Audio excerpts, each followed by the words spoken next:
விஜய் அவர்களோட கில்லியும், துணிவும் ரிலீஸ் ஆயிருக்கு இன்னைக்கு. இந்த 2 படங்கள்ல எது எப்படி பெர்ஃபார்ம் பண்ணிக்கிட்டு இருக்கு அப்படிங்கிறத பார்ப்போமா? இதுவரையும் லைவ் ட்ராக்கிங் படி எவ்வளோ வந்திருக்கு? அப்புறம் இந்த படம் இதுவரையும் அட்வான்ஸ் புக்கிங்ல எவ்வளோ கலெக்ட் பண்ணியிருக்கு? ஃபைனல் அட்வான்ஸ் புக்கிங்ல டே 1 எவ்வளோ கலெக்ட் பண்றதுக்கு வாய்ப்பு இருக்கு அப்படிங்கிறதையும் நம்ம ரொம்ப தெளிவா பார்ப்போம்.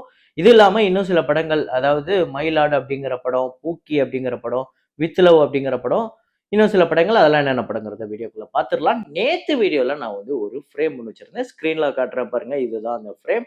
நெறைய பேர் கரெக்ட்டா கெஸ் பண்ணியிருந்தீங்க. ஆமாங்க, 24 அப்படிங்கிற படம் தான் சூர்யா அவர்களோட படம்.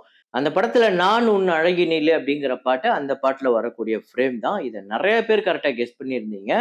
ஸோ இது வந்து ஃபர்ஸ்ட்டு 5 பேர் யார் அப்படின்னு பார்த்தீங்கன்னா, பெர்டின் அப்படிங்கிறவரு, நித்தீஷ், பிரவீன் அண்ணாதுரை, ஆண்டவர் ஆஸ்தெடிக்ஸ், அப்புறம் ரவி பிரசாத் பேட்ச் அப்படிங்கிற இந்த 5 பேர் தான் முதல்ல கரெக்டா கெஸ் பண்ணியிருக்காங்க. இன்னைக்கு வந்து ஒரு ஃப்ரேம் ஒண்ணு வச்சிருக்கேன். அது என்ன ஃப்ரேம், என்ன படம் அப்படிங்கிறத கெஸ் பண்ணுங்க. கமெண்ட்ல போடுங்க. எத்தனை பேர் கரெக்டா கெஸ் பண்றீங்கன்னு பார்ப்போம்.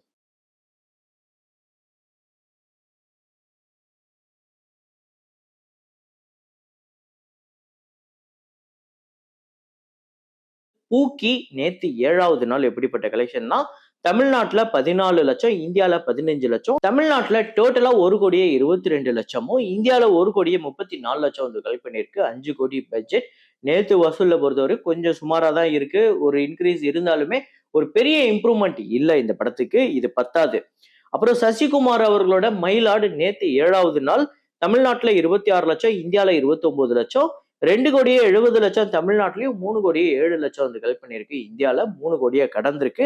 6 கோடி பட்ஜெட். ஓகே அப்படிங்கிற கலெக்ஷன் எடுத்திருக்கு. அதாவது ரொம்ப மோசமான கலெக்ஷன் அப்படின்னு சொல்ல முடியாது. ஆனா கண்டிப்பா இது பத்தாது. இது வரப்போற நாட்கள்லயும் பெட்டர் பெர்ஃபார்மன்ஸ் தேவைப்படுது.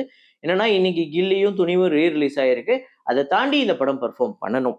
அப்புறம் மருதாணி 3 இந்த படம் வந்து நேத்து 21வது நாள் இந்தியால 52,00,000, உலகம் முழுக்க 59,00,000.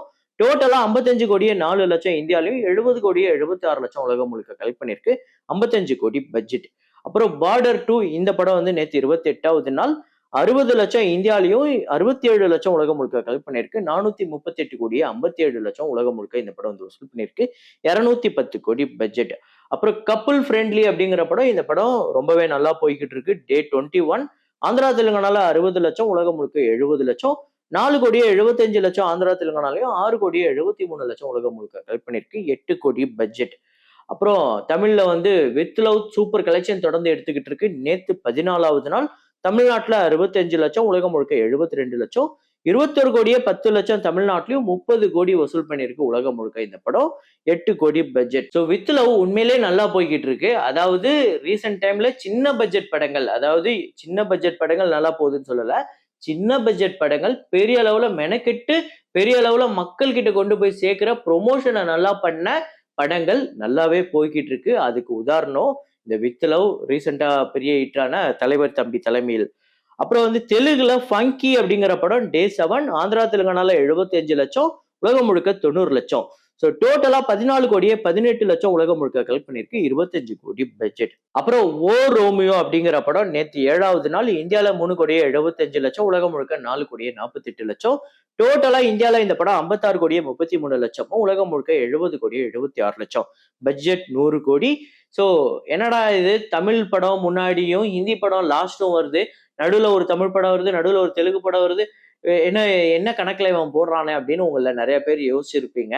இது என்னன்னா, நேத்து கலெக்ஷன பொறுத்தவரையும், டோட்டல் கலெக்ஷன்ல கிடையாது. நேத்து கலெக்ஷன பொறுத்தவரையும், லோவஸ்ட் பாக்ஸ் ஆஃபிஸ்ல இருந்து ஹையஸ்ட் பாக்ஸ் ஆஃபிஸ் வரையும் அப்படியே வந்து நான் ஒரு வரிசையில போட்டிருக்கேன். சும்மா இன்னைக்கு ஒரு ட்ரையல் தான். இது எந்த அளவுக்கு ஒர்க் அவுட் ஆகுதுன்னு தெரியல. ஆனா வழக்கமா நம்ம எப்பவும் ஃபாலோ பண்றது தான் பண்ணுவோம். ஸோ இதுல நேத்து பொறுத்தவரையும் ஹையஸ்டான கலெக்ஷன் ஓ ரோமியோ தான். அப்புறம் அஜித் குமார் அவர்களோட துணிவு இன்னைக்கு ரிலீஸ் ஆயிருக்கு. இந்த படம் நேத்து எண்ட் ஆஃப் த டே எவ்வளோ வந்து கலெக்ட் பண்ணிருக்கு அட்வான்ஸ் புக்கிங்ல அப்படின்னு பாத்தீங்கன்னா, 17,50,000 வந்து கலெக்ட் பண்ணிருக்கு. கிட்டத்தட்ட இந்த படத்தோட டிக்கெட் வந்து 17,000 டிக்கெட் கிட்ட வித்திருக்கு. அதாவது ஒரு டிக்கெட் பிரைஸ் ஆவரேஜா ரூ. 100ல இருந்து ரூ. 102, ரூ. 103 கிட்ட தான் வருது. அந்த அளவுக்கு ஆவரேஜான பிரைஸே ஒரு ரூ. 100 கிட்ட தான் வருது. ஒரு மினிமலான பிரைஸ், நல்ல விஷயம். ரிலீஸ்க்கு இவ்ளோ கம்மியான டிக்கெட்ஸ் காஸ்ட் இருக்குங்கிறது. இந்த படம் டே 1 எவ்வளவு கலெக்ட் பண்றதுக்கு வாய்ப்பு இருக்குன்னா, இப்ப டிக்கெட் பிரைஸ் இவ்ளோ கம்மியா இருக்குங்கும்போது கண்டிப்பா நம்ம கலெக்ஷனும் பெரிய அளவுல எதிர்பார்க்க முடியாது. கண்டிப்பா இந்த படம் ஒரு 30ல இருந்து 35 லட்சம் டே 1 கலெக்ட் பண்ணணும்னு நான் எதிர்பார்க்கிறேன். ஏன்னா இதுவரையுமே ஒரு 11,000 12,000 டிக்கெட் கிட்ட வித்திருக்கு நான் லைவ் ட்ராக் பண்ணும்போதே. அப்புறம் இன்னைக்கு வந்து விஜய் அவர்களோட கில்லி ரிலீஸ் ஆயிருக்கு. மறுபடியும் இந்த படத்துக்கு நேத்து ஃபைனலா அட்வான்ஸ் புக்கிங் எவ்வளவு அப்படின்னு பாத்தீங்கன்னா 42 லட்சம் அப்ராக்சிமேட்டா இந்த படம் வந்து அட்வான்ஸ் புக்கிங்ல கலெக்ட் பண்ணிருக்கு தமிழ்நாட்டுல மட்டுமே. கிட்டத்தட்ட 36,000 டிக்கெட்ஸ் கிட்ட வித்திருக்கு. இந்த படத்தோட ஆவரேஜ் டிக்கெட் காஸ்ட் பாத்தீங்க அப்படின்னா 110 ரூபாய் கிட்ட வருது. இந்த படம் டே 1 எவ்வளவு கலெக்ட் பண்றதுக்கு வாய்ப்பு இருக்கு அப்படின்னா கிட்டத்தட்ட ஒரு 75 லட்சம் கிட்ட கலெக்ட் பண்றதுக்கு வாய்ப்பு இருக்கு. இருந்தாலும் உங்களோட ப்ரெடிக்ஷனை கமெண்ட்ல போடுங்க. யாருது மேட்ச் ஆகுது அப்படிங்கறத பார்ப்போம். அப்புறம் இன்னைக்கு வந்து 1 year of officer on duty. Officer on duty அப்படிங்கிற ஒரு மலையாள படம் போன வருஷம் ரிலீஸ் ஆகி ஒரு பெரிய வெற்றி படமா அமைஞ்சது. இந்த படம் 2025 அதாவது போன மாசம் இதே நாள்ல ரிலீஸ் ஆகி கேரளால 32 கோடியே 95 லட்சம், கர்நாடகால 2 கோடியே 75 லட்சம், ரெஸ்ட் ஆஃப் இந்தியால 2 கோடியே 74 லட்சம், ஓவர்சீஸ்ல 16 கோடியே 65 லட்சம், உலகம் முழுக்க 55 கோடி கிட்ட கலெக்ட் பண்ணிருக்கு. பட்ஜெட் 11 கோடி, 24 கோடிக்கு மேல ஷேர் வந்து வசூல் ரீதியா பெரிய பிளாக் பஸ்டர் படமா அமைஞ்சது இந்த படம் ஆபீசர் ஆன் டியூட்டி. அப்புறம் இன்னைக்கு வந்து 22 years of Cheran in autograph ஒரு சரியான படங்க. இன்னைக்கு வரைக்குமே இந்த படத்தை மறக்க முடியாது. ரீசெண்டா ரீரிலீஸ் பண்ணாங்க. ஆனா அது சரியா போகல அப்படின்னாலுமே இந்த படம் ஒரு காவியம் தான். சோ இந்த படம் வசூல் ரீதியா எப்படிப்பட்ட வெற்றி அப்படின்னு பாத்தீங்கன்னா தமிழ்நாட்டுல 14 கோடியே 50 லட்சம், ரெஸ்ட் ஆஃப் இந்தியால 65 லட்சம், ஓவர்சீஸ்ல 60 லட்சம், 15 கோடியே 75 லட்சம் உலகம் முழுக்க கலெக்ட் பண்ணிருக்கு. 90 லட்சம் தாங்க இந்த படத்துக்கு பட்ஜெட். அதாவது 7 கோடி கிட்ட ஷேர் வந்திருக்கு. ஒரு பிக்கஸ்ட் பிளாக் பஸ்டர் அப்படின்னு சொல்லலாம். அந்த அளவுக்கு ஒரு பெரிய வெற்றி படம் இந்த படம். இன்னைக்கு வீடியோல நம்ம இன்னொரு விஷயத்த இன்க்ளூட் பண்ணுவோம். அது என்ன அப்படின்னா unknown facts of Tamil cinema. அதாவது இன்னைக்கு வந்து 5 அன்னோன் ஃபேக்ட்ஸ் ஆஃப் தேவர் மகன். அதாவது இந்த படத்துல முதல் ஃபேக்ட், அதாவது அன்னோன் ஃபேக்ட் அப்படின்னு சொல்லலாம். கண்டிப்பா இதை சொல்லலாம். இந்த படத்தோட ஸ்கிரீன் பிளே, ஸ்டோரி, இந்த படத்தோட ப்ரொடியூசர், ஹீரோ இது எல்லாமே கமல் சார் அப்படிங்கிறது நம்ம எல்லாருக்குமே தெரியும். இந்த படத்தோட டைரக்டர் பரதன். ஆனா இந்த படத்துல நம்ம நிறைய பேருக்கு தெரியாத விஷயம், இண்டஸ்ட்ரியில சில பேருக்கு மட்டுமே தெரிஞ்ச ஒரு விஷயம் என்னன்னா இந்த படத்துல டைரக்டர் கிட்டத்தட்ட பாதியில இந்த படத்தை விட்டுட்டு போயிட்டாரு. அதுக்கு மேல கமல்ஹாசன் தான் இந்த படத்தை டைரக்ட் பண்ணாரு அப்படிங்கிற மாதிரி இண்டஸ்ட்ரியில இன்னமும் இந்த படத்துக்கு ஒரு டாக் இருக்கு. அந்த டைரக்டர் என்னமோ பாதியில விட்டு போயிட்டாரு.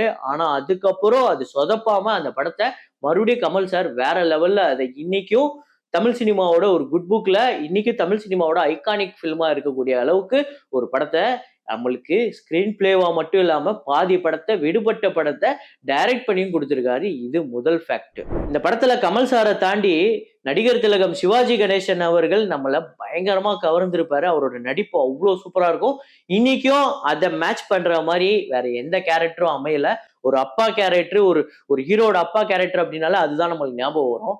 அவருக்கு ஆனா கமல் சார் கிட்ட ஒரு மிகப்பெரிய கண்டிஷன் இருந்தது. அவர் ஃபர்ஸ்ட் ஸ்கிரீன் பிளே ஸ்டோரி எல்லாம் எழுதி கொண்டு போய் காட்டும் போது, அவர்கிட்ட ஸ்டோரியை காட்டும் போது இந்த கிளைமேக்ஸ் எனக்கு பிடிக்கல அப்படின்னு சொல்லிட்டாரு. அதாவது இதுக்கு முன்னாடி எழுதப்பட்டது. சிவாஜி சாரே இதை பிடிக்கலன்னு சொல்லிட்டாரு அப்படின்னு சொல்லிட்டு கமல் சார் ஒரே நைட்ல அந்த கிளைமேக்ஸை மாத்தி அடுத்த நாள் போய் காமிச்சிருக்காரு. உடனே ஒரே வார்த்தையில அப்ரூவ்டுன்னு அப்படின்னு சொல்லியிருக்காரு. இந்த படத்துக்கு நேஷனல் அவார்டு கிடைச்சது அப்படிங்கறதெல்லாம் நம்ம எல்லாருக்கும் தெரியும். இன்னைக்கு கூட நீங்க விக்கிபீடியால போய் பாத்தீங்க அப்படின்னா சிவாஜி சாருக்கு கூட இந்த படத்துக்கு ஜூரி அவார்டு, நேஷனல் அவார்டு கிடைச்சது அப்படின்னு போட்டிருப்பாங்க. ஆனா இந்த படத்துக்கு இந்த ஜூரி அவார்டு, நேஷனல் அவார்டு கொடுக்கும் போது, அதாவது நடிகர் திலகம் அவர்களுக்கு கொடுக்கும் போது அவர் அதை மறுத்துட்டாரு. அதாவது இத்தனை காலமா நான் நடிகனா நடிச்சுட்டு வந்தேன். அப்ப எனக்கு சிறந்த நடிகரா கொடுக்காம இந்த சிறந்த ஜூரி அவார்டு கொடுக்கறது எனக்கு இதுல உடன்பாடு இல்லை அப்படின்னு சொல்லிட்டு அதை நிராகரிச்சுட்டாரு. அதாவது இந்த மாதிரி வில்லேஜ் பேக்ட்ராப்ல இருக்கக்கூடிய படங்கள்லாம் எந்த மாதிரி ஒரு மியூசிக் இன்ஸ்ட்ருமெண்ட் யூஸ் பண்ணுவாங்க அப்படிங்கிறதுலாம் நமக்கு தெரியும். கிட்டத்தட்ட அதெல்லாம் கிராமிய அந்த இன்ஸ்ட்ருமெண்ட் எல்லாம் யூஸ் பண்ணுவாங்க. ஆனா எந்த கிராமிய இன்ஸ்ட்ருமெண்ட்டுமே இல்லாம full and full western instrument மட்டுமே வச்சு இந்த மாதிரி வில்லேஜ் பேக்ட்ராப்புக்கு ஃபுல் மூவியே ஒரு எக்ஸ்பெரிமெண்டலா பண்ணியிருக்காரு இளையராஜா சார். அதுக்காகவே ஒரு மிகப்பெரிய ஹேட்ஸ் ஆஃப். அது இன்ன வரையும் நம்ம கொண்டாடி தீர்க்கிற பிஜிஎம்மா இருக்கட்டும், சாங்ஸா இருக்கட்டும், எல்லாமே அவர் அப்படிப்பட்ட ஒரு மிகப்பெரிய எக்ஸ்பெரிமெண்ட்டை கொடுத்ததுனாலதான். கடைசி ஃபேக்ட் என்னன்னா, இன்னைக்கு நிறைய படங்கள்ல ஒரு ஸ்கிரீன் பிளே இப்படிதான் ஃபார்மேட் இருக்கணும், ஒரு படத்தை இப்படிதான் கொண்டு போகணும், ஒரு ஹீரோட டிராவல் இப்படிதான் இருக்கணும் அப்படிங்கிற தமிழ் சினிமாவோட ஸ்கிரீன் பிளே ஃபார்மேட் அப்படிங்கிறத நிறைய பேர் இன்ஸ்பிரேஷனா இன்னி வரையும் தேவர் மகனை தான் எடுத்திருக்காங்க அப்படிங்கிறது உங்கள எத்தனை பேருக்கு தெரியும்? உண்மைதாங்க. அது தமிழ் சினிமாவுக்கு மட்டும் இல்ல, இந்திய சினிமாவுக்கே அது ஒரு பெஞ்ச் ஐகான் அப்படின்னு சொல்லப்படுவது.